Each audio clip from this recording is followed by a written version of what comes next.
आम आदमी पार्टी के बिहार में 243 सीटों पर चुनाव लड़ने की घोषणा के बाद अब कांग्रेस का कान खड़ा हो गया है, क्योंकि कांग्रेस को पता है कि वो बिहार में महागठबंधन की पार्टनर है। इंडिया गठबंधन को एक तरह समझिए कि इंडिया गठबंधन बिखरता हुआ ही मान के चलिए आप, क्योंकि बिहार में किसी तरह से महागठबंधन चल रहा है, जिस महागठबंधन में 6 दल शामिल, 3 वाम दल शामिल है, एक वीआईपी शामिल है, उसके बाद राष्ट्रीय जनता दल है, और अब कई दलों के आने की संभावनाएं बन रही हैं। उसमें आपको बता दें कि कांग्रेस अलर्ट मोड में है।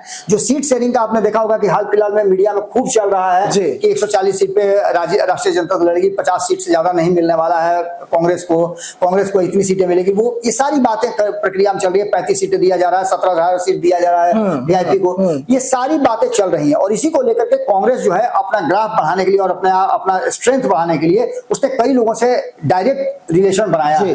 डायरेक्ट कहा जाए तो उन पार्टियों से उसका रिश्ता बनता हुआ दिखाई दे रहा, जिसमें आपने देखा होगा कि राष्ट्रीय जनता दल के साथ पारस, जो पशुपति कुमार पारस हैं, वो अपना एलाइज करने की कोशिश कर रहे हैं, उसके साथ वो जुड़ करके चुनाव लड़ना चाह रहे हैं। तो दूसरी तरफ कांग्रेस ने भी इस तरह की बातें की हैं। और आईपी गुप्ता जो कि मुंबई में थे, अचानक से दिल्ली पहुंचे, दिल्ली में उनका भव्य स्वागत भी हुआ है और उनकी मुलाकात, कहा जा रहा है, जो सूत्रों से जानकारी मिल रही है कि कांग्रेस के बड़े नेताओं के साथ एक बड़ी बैठक हुई है। उस बैठक में कई बातों पे फैसला हुआ है, अहम फैसला हुआ है। और इस वोट को, जो 20-22 लाख वोट जो आईपी गुप्ता के पास है, उस वोट को अपने पाले में करके और महागठबंधन में राष्ट्रीय जनता दल पर दबाव बनाने की प्रक्रिया के तहत ही देखा जा रहा है इसको। इसमें अगर आईपी गुप्ता साथ में आ जाते हैं तो एक बात साफ साफ नजर आ रही है कि कहीं ना कहीं जो परिस्थितियां बनी है उसमें कांग्रेस का ग्राफ बढ़ेगा। और महागठबंधन में कांग्रेस पहले से ही दबाव बनाए हुए है, आगे भी दबाव बना करके रखेगी। आईपी गुप्ता अगर साथ में आ जाते हैं